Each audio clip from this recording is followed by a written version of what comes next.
Tabletopped will start after the following messages. Are you looking for something comfortable to wear and keep your brain warm while playing tabletop games? Daily Dose of Yarn makes handmade, customized beanies for all of your style and comfort needs. She can even help you with a custom beanie to represent your favorite character. Check out Daily Dose of Yarn on Instagram and Etsy to order your new favorite beanie today. Do you like nerdy stuff? Of course you do. Want to see someone make that stuff, but smaller? Sculpting Minis, tabletop terrain, props, puppets, and tutorials, a crafting channel for all things nerdy. Join me over on YouTube at Niche Crafts, where I make stuff about stuff.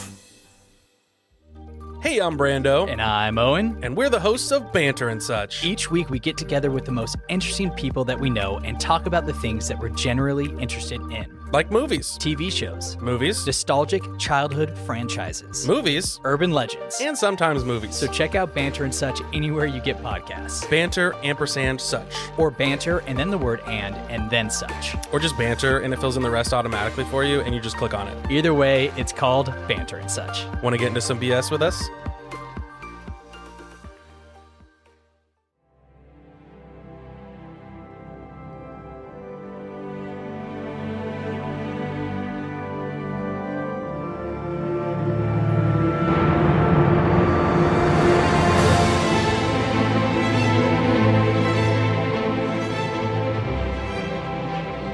Welcome back, everyone, to our end of the year special tabletop episode.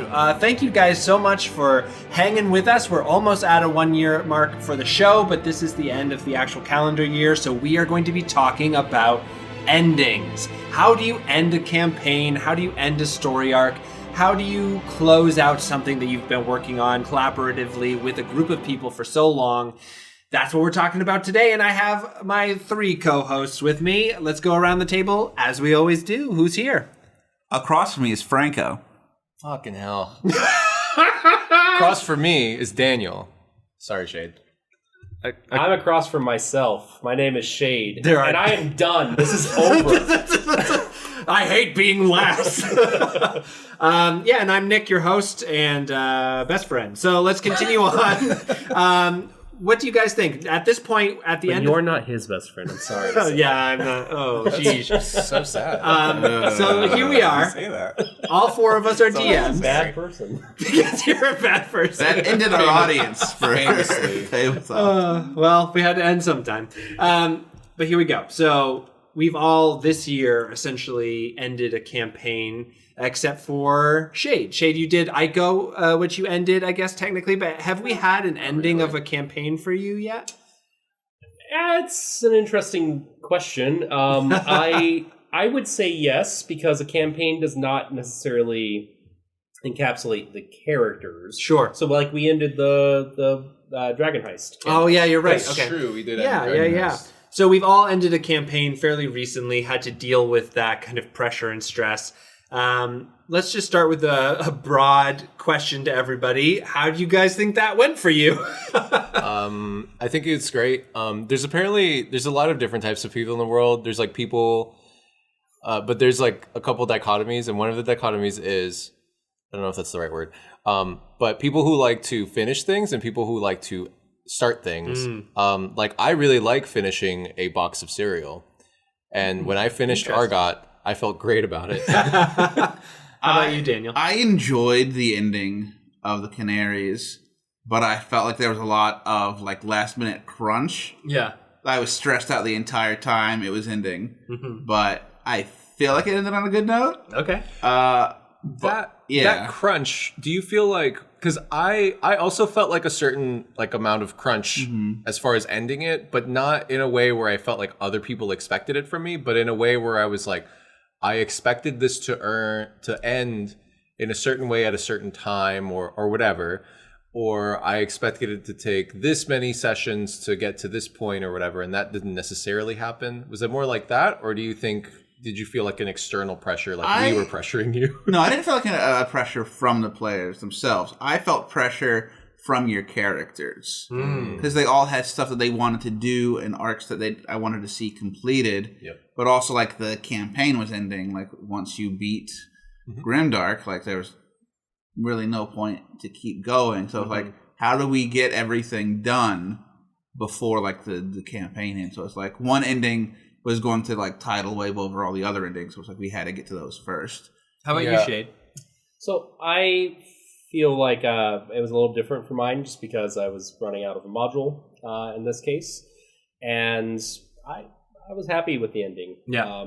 Personally. I mean, it's been a couple years since we did that, I think, at this point. But. Yeah, and for years too, it was like there's not, like you were saying, like there's not like the way you end a campaign doesn't have to be world ending, you know? Right. Like I feel like with Daniel, with like your campaign, it was Nick, you've ended a campaign recently. Yeah. Talk about it. And I just want to like go like I feel like there's different levels of like the endings that we did, because mine was like geopolitical and Daniel's was like also geopolitical but very like planar, like also like a very high level. With yours, we stopped a war. Yeah. With mine, we stopped an incursion of like the lower plains. Right. And with yours, we like stole found bunch a ton of cash. We found the cash. In fact, and you returned it.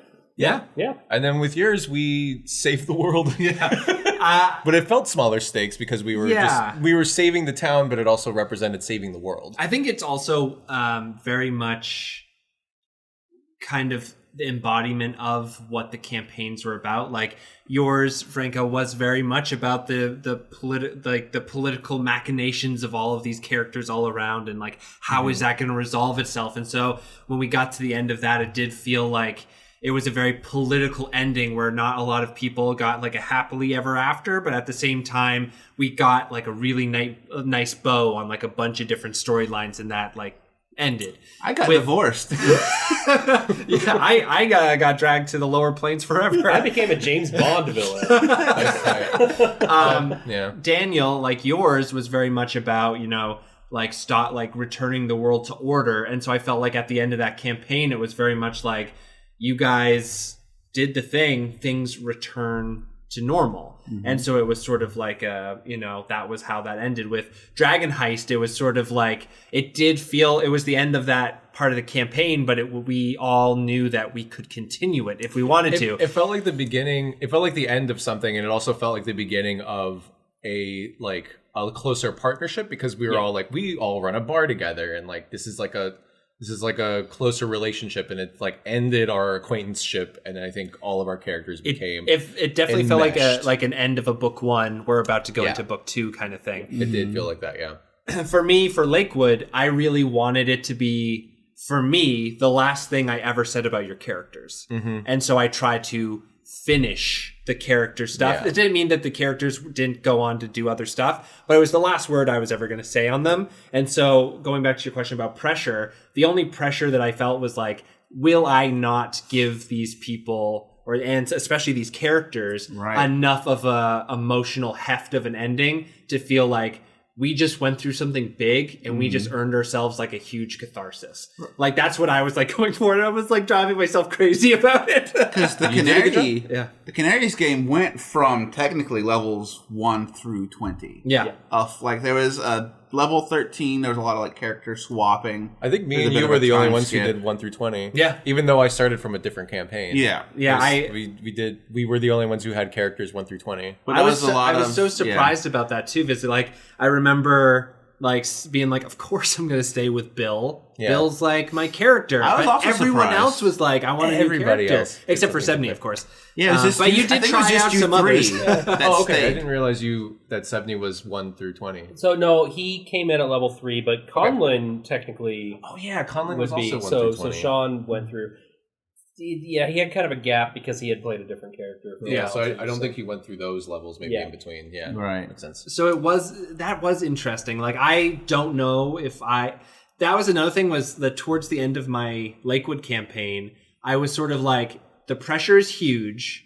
Death is an option, and it's definitely on the table. Yeah. But I don't think I would have let you guys roll another character towards the end, because it would have been so strange to come in for the final ones. You get to a point where it's like, they can't do a new character now. Yeah, it's sort of like we're in it to win it, or These they're stories dead. are done. These stories are ending now. This is the window of endings, not new beginnings. Yeah. If anyone dies or falls off, that's can't bring them back. And maybe that's just you and me, Daniel, because I know that like other people We're bring fatalists. Yeah, but like people bring it in. But I just like the thing I really valued in that campaign, especially at the end, was I wanted you guys to have a deep connection with the character that you were seeing through. And so if you guys died, and then like if Jack had died and then you came in as May or someone, like you would have had a connection, but it would have felt weird. It would have just been a weird thing. I think it would have been fine though, because I feel like there's something to be said about just being like, well, if the character dies and you go in as a new one, yeah, pick an NPC or something like that, or whatever, like pick their kid or something. I don't know, whatever. Yeah, but like see it all the way through, and then just like really harp on the tragedy that that other character it has did to be not huge. make it. Yeah, it's because it is huge. Yeah, it's huge. Like it's like world shattering. You know? Yeah, if you had died, let's say again, Jack had died and May came had in. finally been allowed to die. Sebney had been allowed to crawl into death. He died so many times, and thank you very much. He never died. Unconscious is not dead. Oh, he straight up died twice. Once. Twice. Yeah, twice. That's what resurrection's for, baby.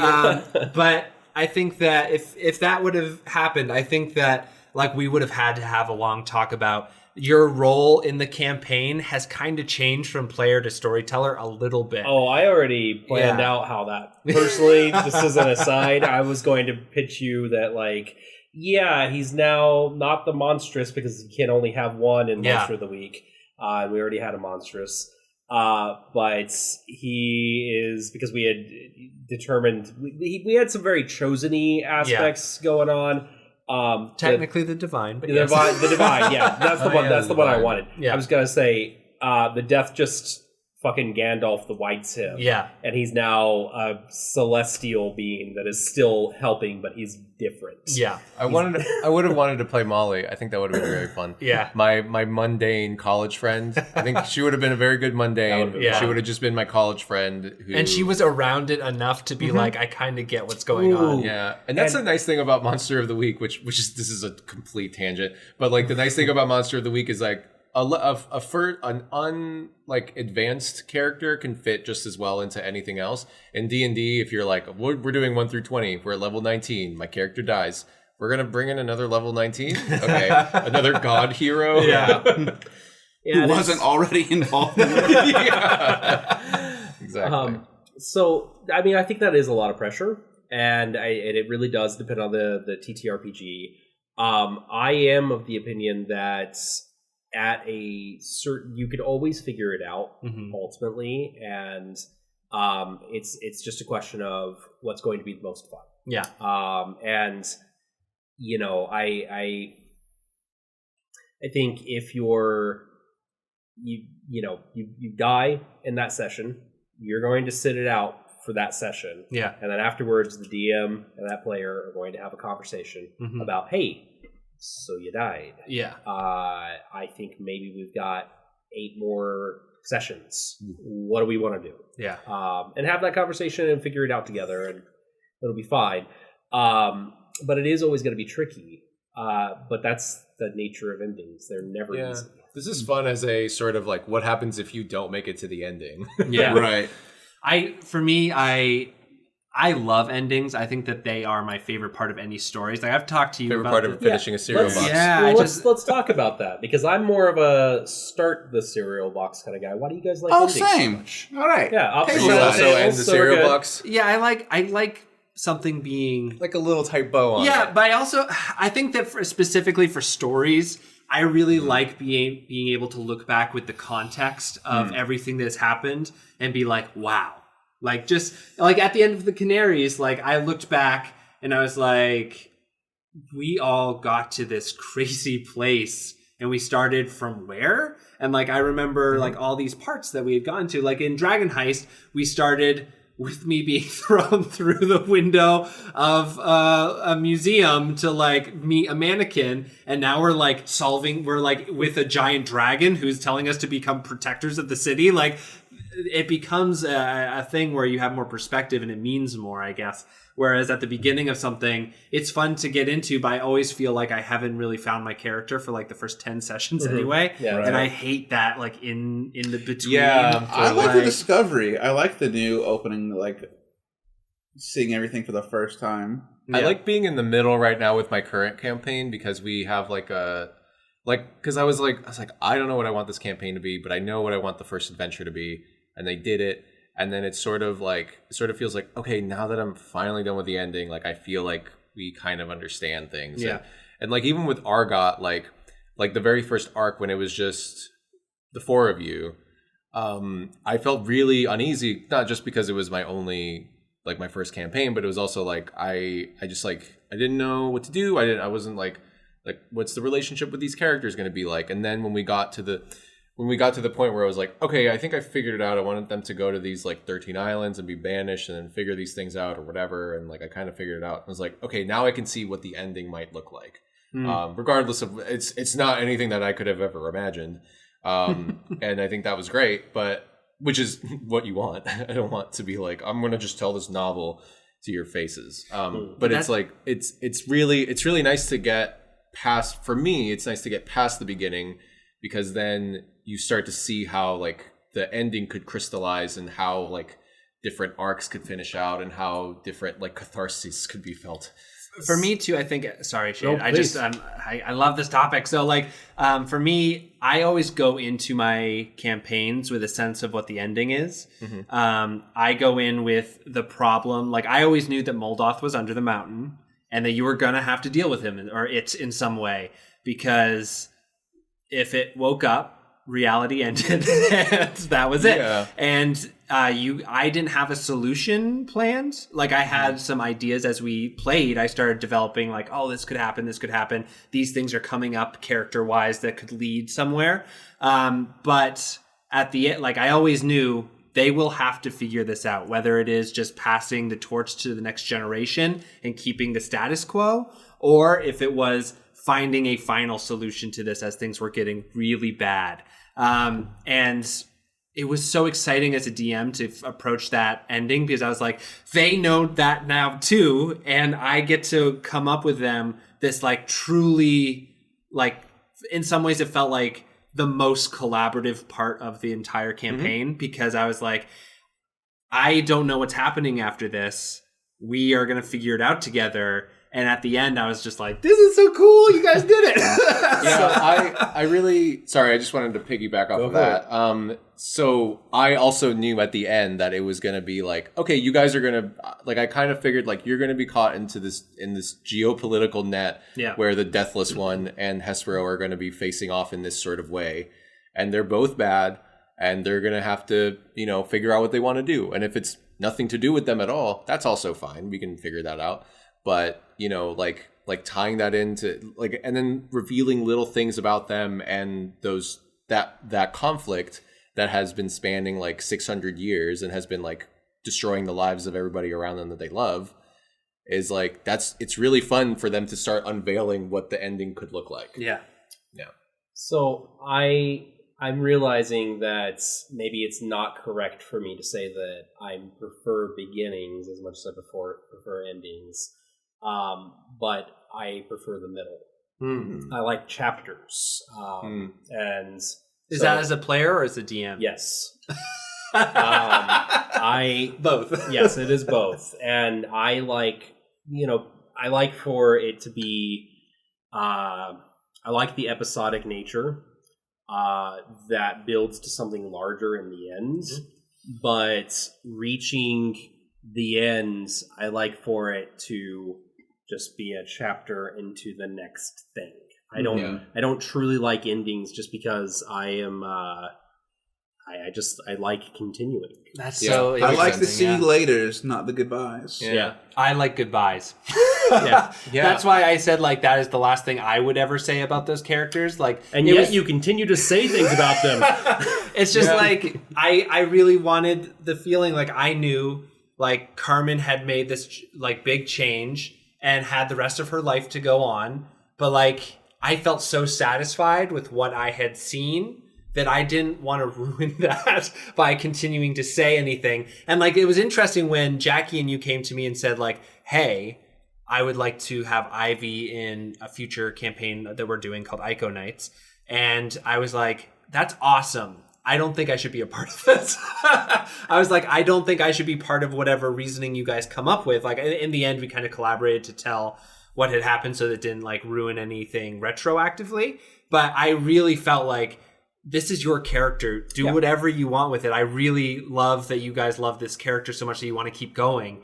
But like, I don't have anything else to say about them. and I think that that's a very good. I mean, I would agree with that philosophy entirely. But it's one of those things where, for me, getting to an ending is such a. It's rewarding. Yeah. But it also means that, it's done, and you're never really going to have what it was. Now, there is the double-edged sword of that, wherein if it doesn't end, it's going to grow stale eventually. Yeah. So you do need to find that balance, but I think I like soft endings, not hard endings. Yeah, I think that's interesting. Like, I do like I think my favorite kind of character ending you can give somebody is, like, you look at your, like, the NPC partner that you've really loved to, like, make this friendship with, or, like, they've become really close, or that's, like, a pet or whatever, and, like, you smile at each other, and you take the step into your next adventure. Yeah. Like, I love that sort of ending, too, because it does allow them to live on past that. They sail into the west. Yeah, exactly. There's more to Annie Lennox.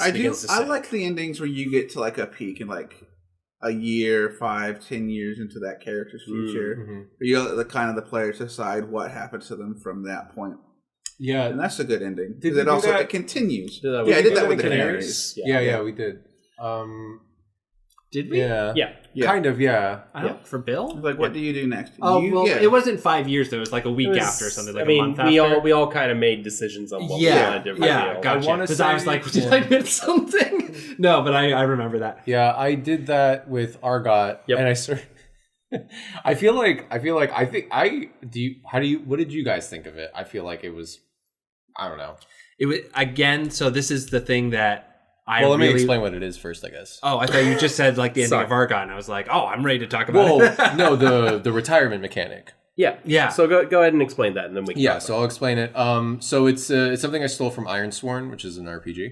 And it's basically you express a hope and you express a fear, and then you roll 2d6, and then if you roll a 2 through 6, it's your worst fear comes true.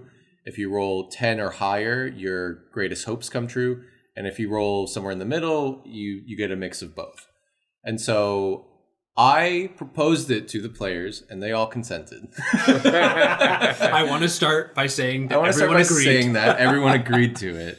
And then from there, we determined a bunch of things that I think happened. Maybe, I want to say the time frame is probably like a couple of years, or maybe 10 years. Yeah, probably no more than 10 years. All the way through their lives. Definitely some of the characters were more like, I feel like a lot of the characters were just like, Hobbs becomes a warlord, like a criminal underworld lord or whatever. And it's like, yeah, that's kind of it. Like, it's not too decisive, and it leaves a lot of things open. Yeah. But I think there was a few situations where, I guess not a lot of them were super final. But yeah. It does seem kind of weird. Like, it wasn't my favorite thing to go through the whole campaign and then be like, all right, was it good or bad? Here's this 1 2d6 roll. Yeah. I agree that it felt very sort of like out of the player's hands, but in a way that I kind of appreciated. Like, I love anything that allows complexity in characters, and I think that forces complexity. Like, and we talked about this earlier, where I was saying, like, in the Western canon, we are really interested in all of our storytelling, really like to have final says of characters that like kind of perpetuate what they are at the last moment of the greatest thing in their life or whatever. But most of the time, people change every 5 years. Like, if I look back 5 years and think of myself, I don't really think I'm that person anymore. And I think that this system does allow for that complexity to creep in of like, I think Knock was the best example of this, Yeah. where he got like a middle role. And so he was somebody who wanted to sail the world and become a gourmand and like write a recipe book. But then very true to how the entire campaign worked. Kind of life took over. Yeah, life took over. He Yeah. kind of got drawn into more and more complex things, and he found himself sitting behind a desk. And one day he like opens it up and sees his old cookbook and is like, maybe again, maybe someday. So that's actually, I enjoyed it. Personally, I do agree that it's one of those things. It's like, oh gosh, now it's taken out of my hands. Yeah. But at the same time, I think that there was enough for us to, kind of put forward, and it wasn't just, you then said how this happens. Right, yeah. We kind of talked it out. We all talked it out. Yeah. This is how it happens. My character was a Dragonborn who was representing essentially Competing imperial interests. Yeah, correct. And was a spy and was really just getting way over her head continuously. Yeah. And She was pretty tall too. She was very tall. And we rounded that out with a mixed success where she kind of gets what she wants, where she's removed herself from her handler, correct? To blackmailer, maybe. Yeah, exactly. Yeah. And also is this, kind of assumed dead at the end. Yeah, I guess so, of the yeah. explosion. Yeah, because she was kind of this assumed very dead. corrupt system, but she wanted to trade that corrupt system for another one, and she doesn't get to make the trade as much as she wants. She doesn't get the power that she wants. She ends up kind of just being in the exact same spot for the next decade, and also has like gold coins from an explosion buried into her flesh forever. That was and tight. it was really tight. Yeah, I mean, it was really cool. But that sounds like, oh man, it's so final. But for me, that is no. When I come back to that character, if I come back to the character, which arguably I probably won't. Yeah. Realistically, but if I did want to, I have a starting point now. Yeah. And that I did like about it. It was that soft ending. Yeah, I think it felt like a soft ending to me. Yeah. I think for everybody it was. Even Natalia, who got sent to hell Forever. Yeah, but still one of the make it out. characters Made a devotes clone the rest for of him. his life trying to fix that. Yeah. And I should say, I mean, he's only unnatural- 50, so unnatural life too, because 'cause he's he's a going necromancer. to lichdom eventually. So oh shit. yeah, That's his goal, but it doesn't pan out in the role. Yeah. Yeah. I also thought I it was... understand But he has the arbitrariness of it. I do understand. I feel like that was something that I wasn't sure about.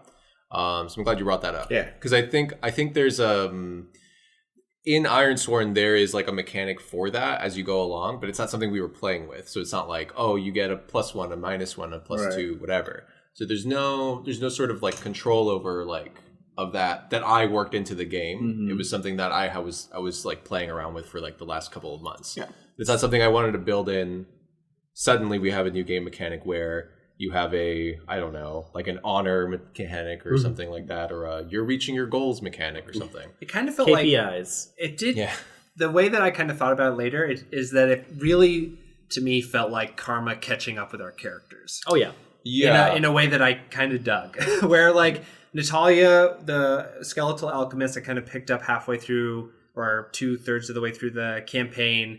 And at the end, she, like, is a good person and tries to do all the good things, but had done some truly atrocious things in the past. And that role, even though it allowed me to be self-sacrificing, it also kind of doomed her to her karmic fate for a while. And I think kind of the same for everyone. Like you're... Except Nog, I guess. I don't know. He didn't hurt anybody. Casimir Oh yeah, Casimir made got it out exactly good. what he wanted. But also Nock, if you think about it, throughout the entirety of the campaign, he may have been the most vocal about grumbling about it, but he did kind of forswear his morals. That's true, yeah. You know, constantly, yeah. Every time he was compromising. Yeah, and he was like, I don't like this, but he would pick up his sword and do it with us. You know what I mean? And so, like, it did feel like it did feel like karma catching up to everyone a little bit. I guess what I'm curious about then is, for you, what do you really want out of an ending for a TTRPG? Do you want it to be as both a DM and a player. Let's talk about first as a player. What do you want for your Danny, ending? What do you think you wanted from? Well, I guess I'm curious now because we didn't talk too much about Abraham's ending, but we could even talk about Balin's ending and stuff. But like, what do you think? Yeah, what would you have wanted as a player, maybe? You want them to be happy at the end. Yeah. You want them to like go off, the conquering hero, or at least actualized. Excuse me. Not divorced and starting over in life Hey, man. at the end of how long were they? Like 3 years? No, it was a couple months. It was a couple months. Yeah, It's a couple months. Yours played the game. How long were you playing played the game? for 3 years. For 3 years, yeah. Well, yeah, that was a relationship built on some pretty rotten foundations. which we should not discuss on this podcast. Right.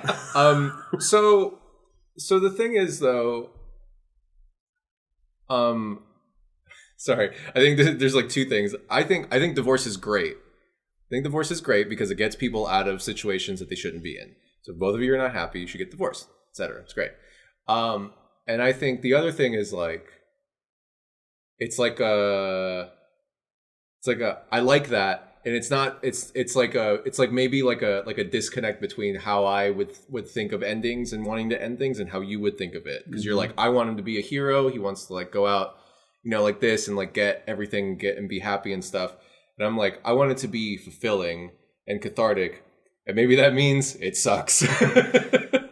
I think that I'm sort of in Franco's camp where it's like I had told you as a a couple story, of times. yes. But As a as story, a game, yes. I want to win. Sure, at the Sure, end. yeah. I get that, I think because like I had told you a couple times as we were heading into the final episodes of Canaries, I was like, should Bill be dead? Should Bill be dead? Like, because I felt like I had reached my story's ending, right? And so You had gone from rebellious youth to sort of trusted leader. Yeah, kind of self-sacrificing for his friends person.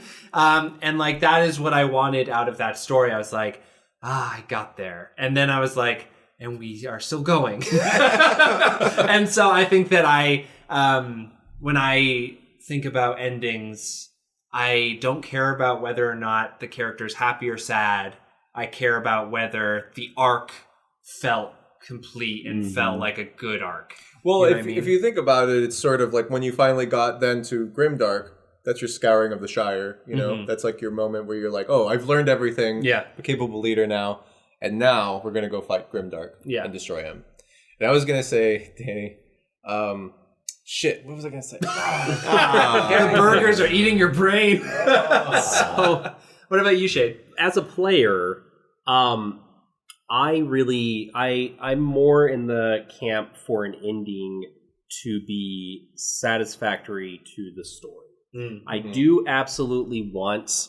I don't know if I want every single character to go out as a paragon of justice or whatever. I really kind of depends on what that character is. Sora, as an example, was that character that I said was a filthy, duplicitous spy, and I'm satisfied with her ending. And snitches got stitches. She did. One of the worst people ever. She really was. She murdered that girl and didn't tell anybody in the party. Actually, now that I think about it, is like, she 100% deserved what she got.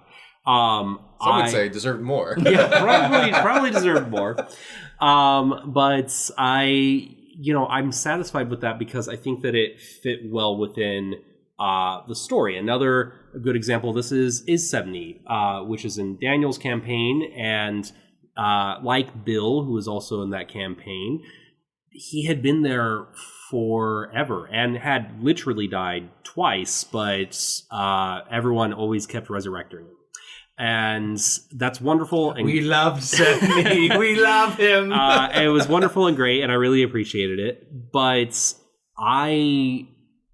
that character's motivation was really just set things right.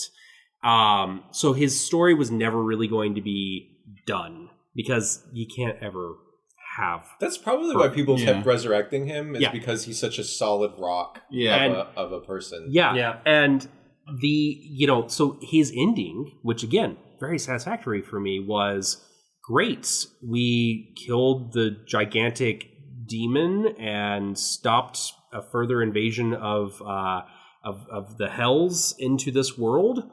Awesome. His ending is he's now going to set about rebuilding the world. Like that's very satisfactory to me. And then finally, Jack is a character that I've played a number of times, and one of them it was in your Ravenloft campaign, Daniel, and one of them it was your Ravenloft, and another was of course your Monster of the Week, Nick. And in both of those, Jack is a Doctor Who type who he's there, he does the thing, and then he fucks off to the next place, and that's what happened each time, and that was perfect for me because each of these characters got to continue the very thing that they were always doing. This is a great point too, is like, so when I went about ending Lakewood, I finished the campaign part of it, like you guys beat the final mystery, and then I had an epilogue session of like a really like closing out the characters, which I think is really important. We can talk about a little bit later. I do want to get that. But I remember talking to each of my players and saying, what do you think? What is your sort of ideas about where this person or being goes after this time of their life?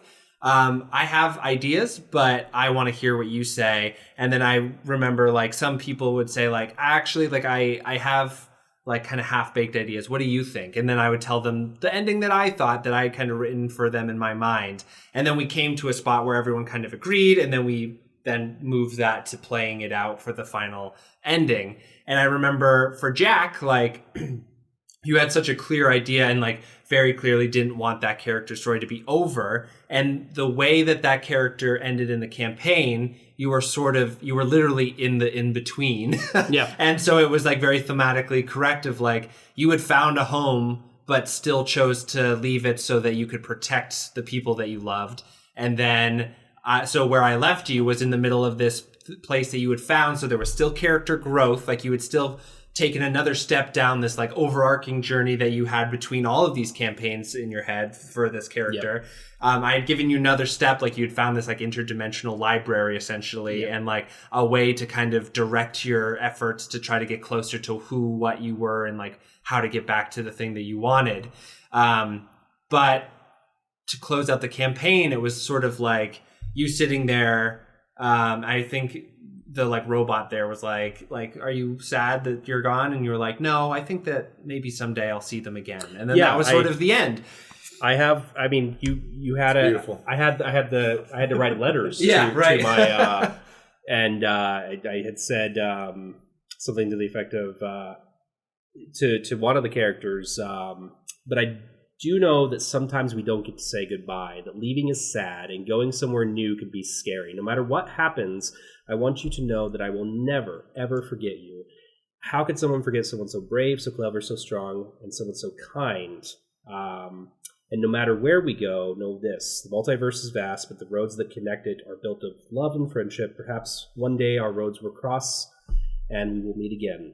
I can't wait to hear about all your adventures since. And something like that. And that just allowed that kind of moment of it's really done. Encapsulates your opinion. Yeah, it does. It's done. Yeah, but is it? Because that's life. That's life. Yeah, that's true. And I was like, hell yeah, let's do that. But for another character, Ivy, like in my mind, it was very over, right? And so she a ghost, literally, because she was a ghost, and her whole character was that she felt like she was in like a person out of place and out of time, and didn't have anywhere to belong, and was scared of moving on.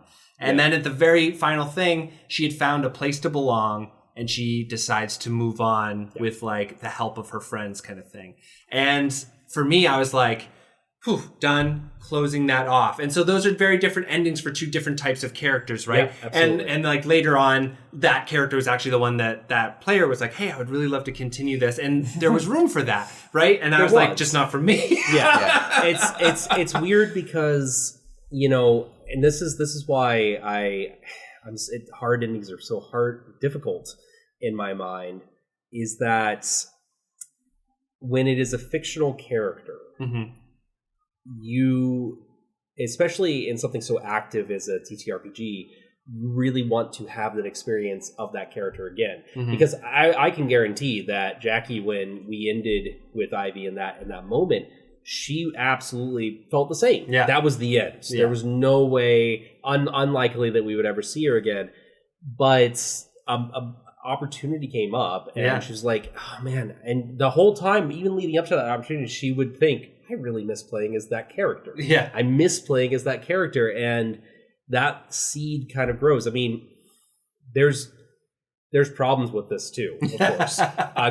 One of my favorite examples is Sherlock Holmes. We all know that man died falling off that damn waterfall. But Or off that damn roof. Or wherever. Off the roof. But people wanted so much more of that character that he's just back. Yeah. He's just back. Sir Arthur Conan Doyle says, yeah, okay, fine. I'm tired of the fan letters. I'm going to bring it back.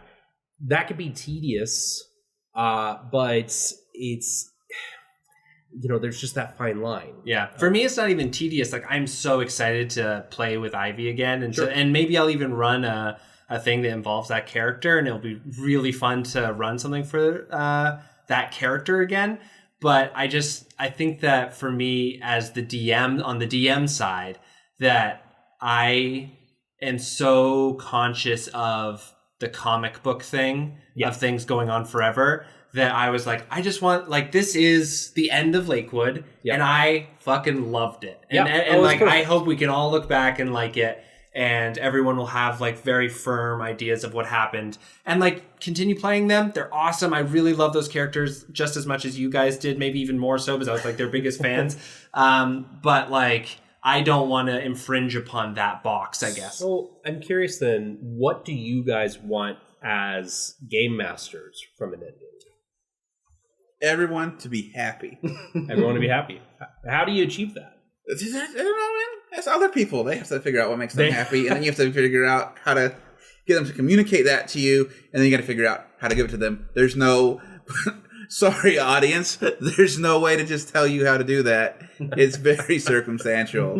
You need the context of your table. Guess I want that epic shit. I've only finished one campaign, though. And so I don't even know what I would do next time. I think what I would do next time is something totally different. You finished Ravenloft. No, as a DM. DM. Yeah. Okay. Oh, and I was going to say, Danny, Abraham is a big damn hero. Like, everyone in town loves massive him. You know, fucking hero. like he's the only one that, he's one of the few in the city, aside, I think, Livius and him. Casimir is his cat, but no one knows what the hell's going on and there. then Hobbs is just pretending to be somebody else. But the three of you are like the big damn heroes in the town, Yeah, we're chilling. We're hanging out. Yeah. It's the divorce. It's the divorce, yeah. Yeah, there's a void there. So I started that game as a single orphan. I was a grown-ass man.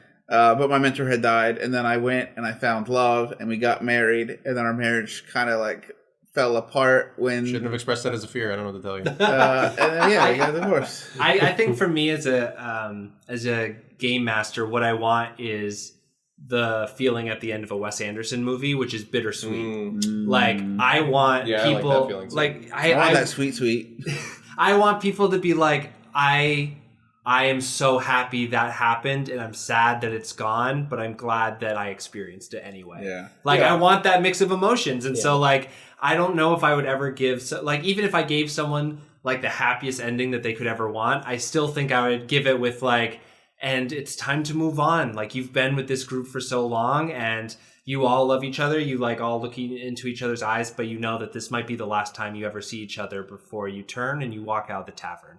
Like, that is what I want to give people, and what I want for myself in my stories is, like, I want people to have not just a really simplistic emotion of, we did it kind of thing. I want a thing of, like, there's a little bit of sadness there, but it's because it's not continuing, I think. And I wonder if you always need that. I was thinking about the Ravenloft campaign, because we were talking about that. And I think we ended that satisfactorily, but there wasn't, like we had a goal. We wanted to be in there, and we wanted to get out, and we wanted to destroy Strahd. We did all of that. And then we were like, okay, we're good. And there wasn't like a big sort of like, we were all like like all of the characters felt like they were friends because of the circumstances, and then Proximity friends. yeah, and then afterwards it's just kind of like we didn't really talk about what happens to them afterwards, because there was all kinds of openings for them to go into other campaigns. But I think that was the one that was like it was really great to play it, and it was great to get to the end of it, and it was great to like resolve it. And then afterwards, I don't know if maybe the adventure didn't lend itself to like that like depth that we got into some of these other adventures, like with the Canaries, and like there's so many like all of the NPCs and the Canaries that we all like cared about and loved. It's an army of people that came and like shook our hand at the end. We have to, yeah, like Tina, like we can't let Tina go, you know. And then, but like in Curse of Strahd, I don't know. Maybe it was just because there's definitely like NPCs that we liked and cared about. Yeah. But it was less of that feeling, and I don't know if that's maybe because it was a module, or if it was because it was so singularly focused on Destroy Strahd. I think it's that, and Yeah. so You were never a part of that community, your characters. Yeah, exactly. Yeah, this is so silly, but whenever I think of our Curse of Strahd ending, has everyone seen I don't Oceans? remember it, to be honest. Oh, I do. I remember it very, very well. I remember it like the epilogue of it. It was. Have y'all seen Ocean's 11 with with the George Clooney version? Sure. Yeah. Specifically, at the end of that the movie. George Clooney version. Yeah, well, at the end of that movie, literally every single one of them is just kind of like they look at each other, they all nod, and then they all just fucking walk opposite directions. None of them, except for like George and Brad Pitt, I think, are like, all right, let's continue to pal around. Well, whatever. George Clooney's in jail. In that movie, in the second one, okay, sure. He goes back to jail to win back Julia Roberts. The real ending is when he gets out of jail and then gets followed by the guys from the Bellagio. Oh, you're right. Yeah, but still, there's the for the party. Yeah, for the I party, totally get it. they all just. That's the Ravenloft ending to me. Yeah. It was literally that the sun has come out. We look at each other. We all go nod. You can't hear me, but I'm nodding, audience. We nod, and we all just fuck off in opposite directions. Did we really? Kind of. Yeah, you all had only gone to Daggerford for the Mahjong tournament. Yeah. You never wanted to be together. Yeah. That's true. We just went to There's Daggerfall no for a reason to Mahjong stay tournament. together after you got killed Strahd and got out. I mean, there was a little bit of cohesiveness, but like Jack, Portal, whatever, literally went, all right, grabbed his amulet, fucking portal opens, and he's out of there forever. Yeah. See you later. Sister Evangeline kind of did a little connective tissue for you all, but it wasn't.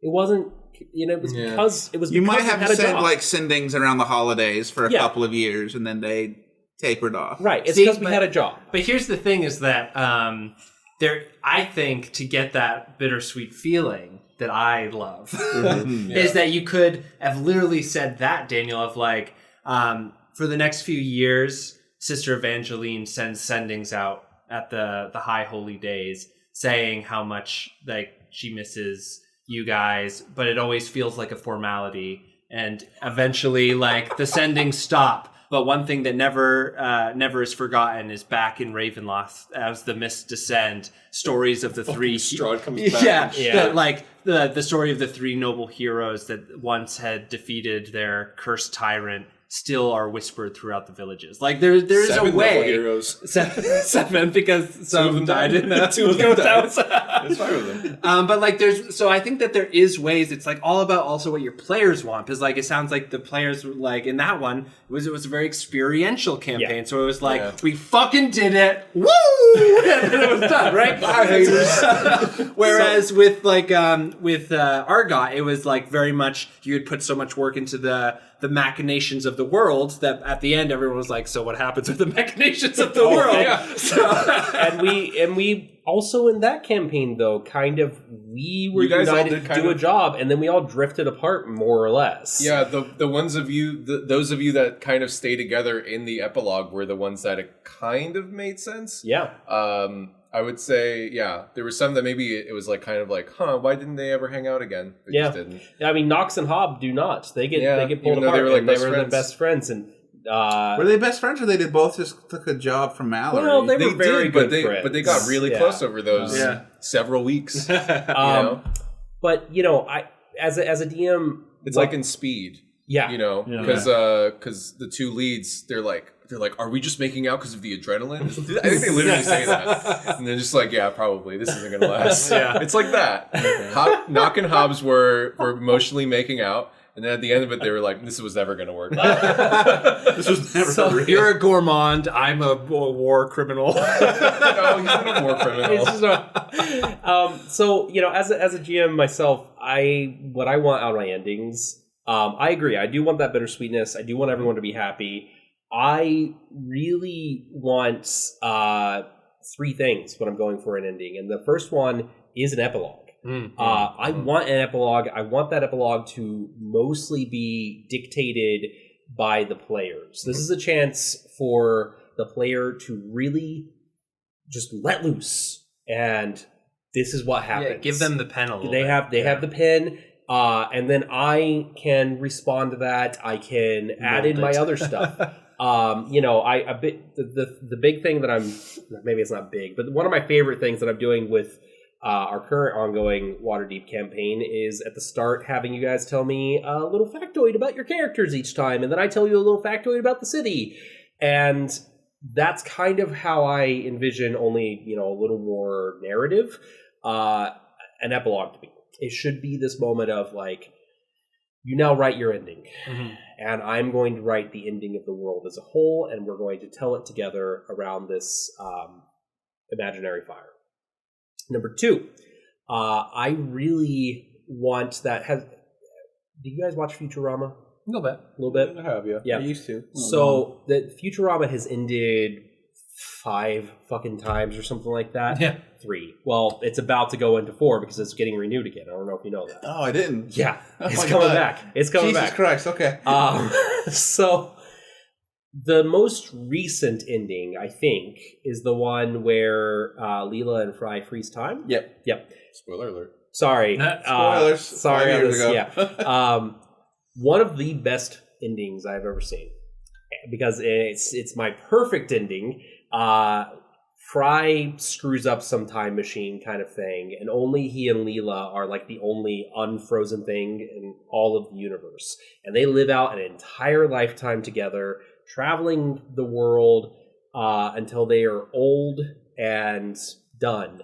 And then the professor comes up just from the past. He opens up a wormhole and is like, "You fools! I've fixed it." And when you come back, you will lose your memory of everything that's just happened, but you'll be back in that moment before you froze time.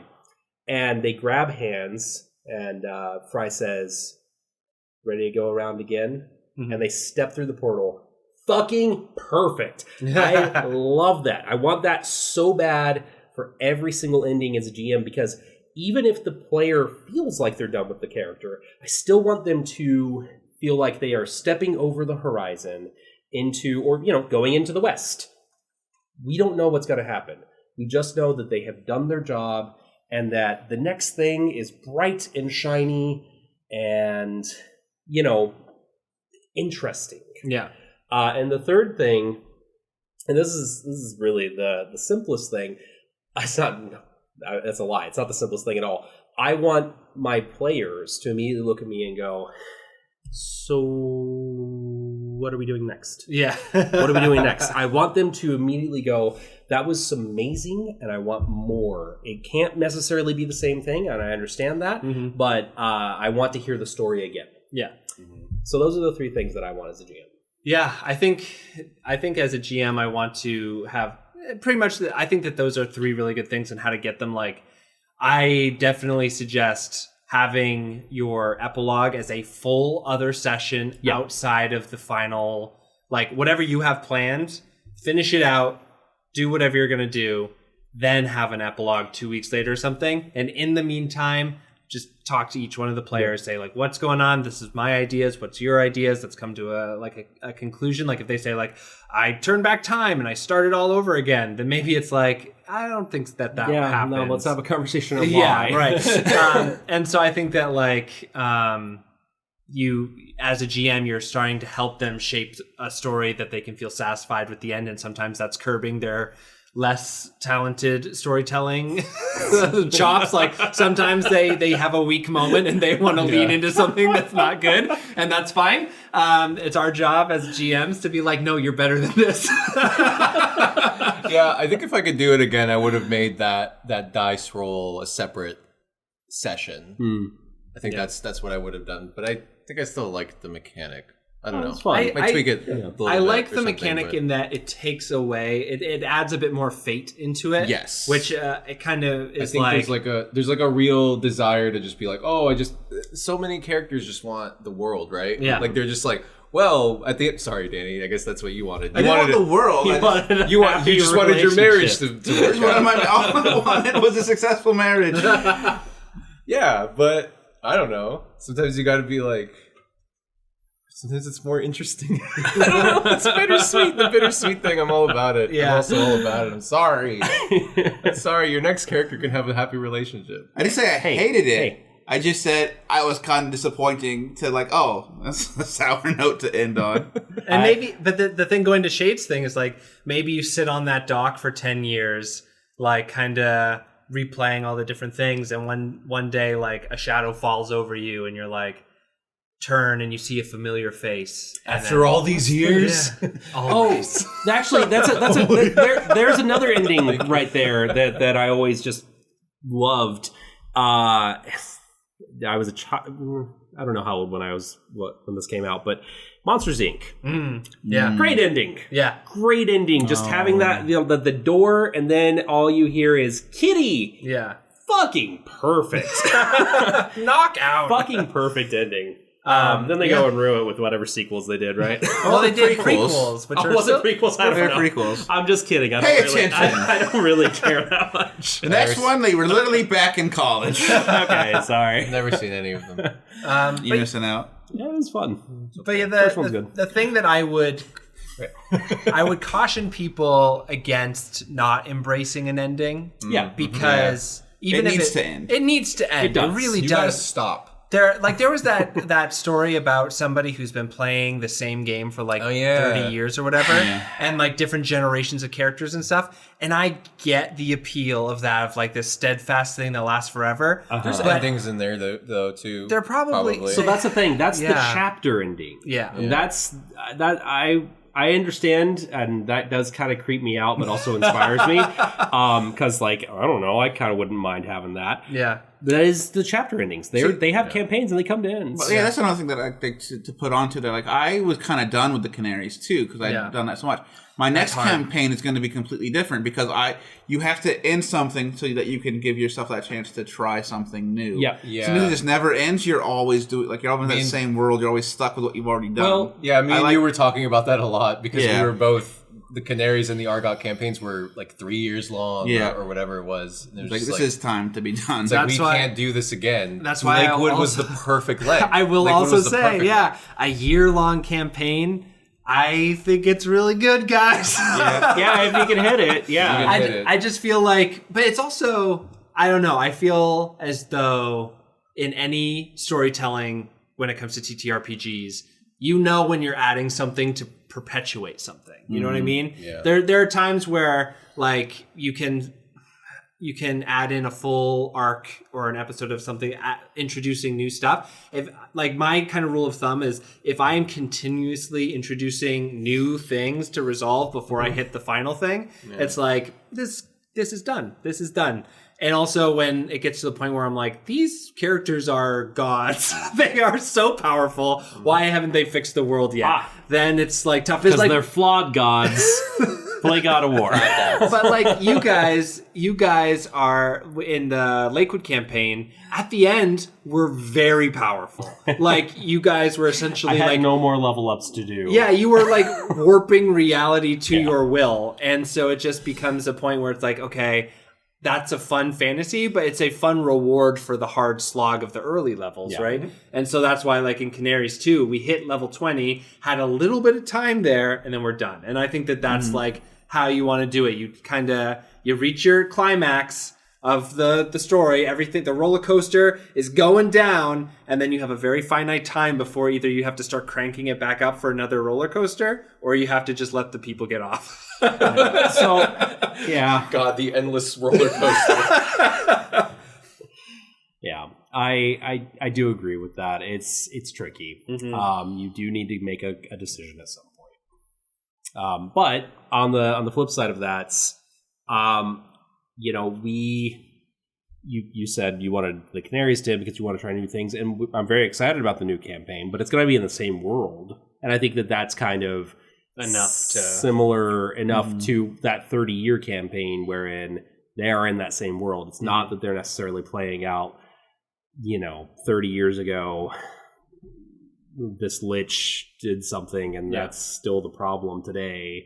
Maybe it is, I don't know. But unlikely, it's probably new things. It's probably they have played out this character's family and bloodline and things like that, and whatever happened to that castle that Bill got, and now we get to see that played out. And I think that there's, give and take. Yeah. No. Any final words about endings or advice for people trying to end a campaign?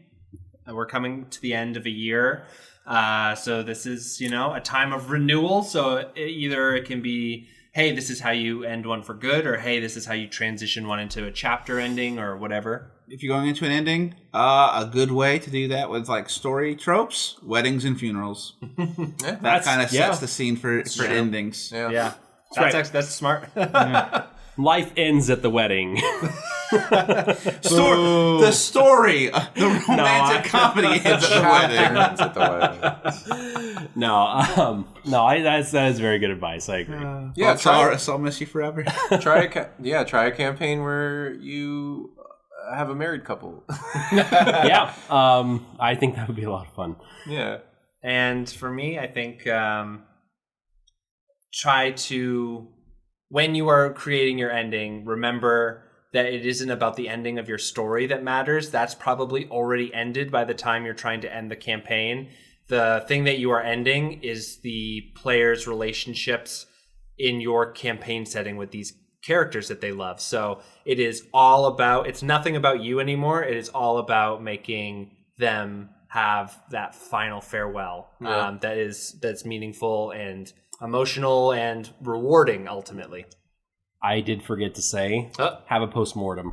Oh yeah, that was have a postmortem. I think that we all have, right? In some fashion, yeah, sort mostly of. Discord, I guess. I mean, like this podcast says kind of a postmortem. This is kind of a postmortem. Yeah, I mean, like I remember after.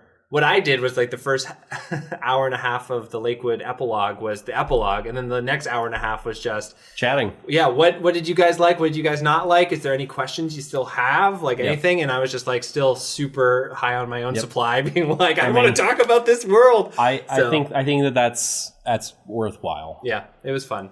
Yeah. For Canaries, I feel like we did. I forced that upon you with the Tomb of Annihilation. Yeah. Non-canonical. Yeah, that's all I got. Great. All right. Speaking of endings, we'll see you all in the new year. Bye. Oh my God, what's that in the sky? Where'd the clouds go?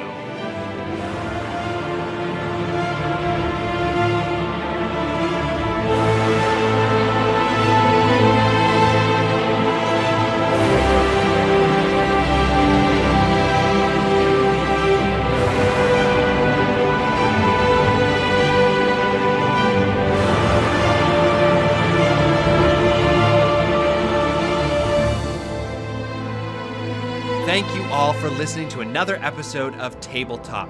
My name is Nick Perrin. I'm the host here. If you'd like to get in touch with any of us, including me, head to our website, tabletoppod.com. We have a contact form there that goes straight to our personal emails. And everyone, if you could do me a huge favor, if you enjoyed the episode, tell some folks. Go down into your podcast app and write a quick review. I will read any new review that comes in the new year. I promise. Feel free to use that for good or for evil. You can write literally anything, and I will just be forced to read it. So feel free to do that now. If you would also like to share the episode with some of your friends, it is the best way for the podcast to gain new community members. And if you are interested in supporting the show, we do have a Patreon, we have a Discord. All of these things are at our website. Again, that is tabletopppod.com. All right, everyone, I hope you have a wonderful week.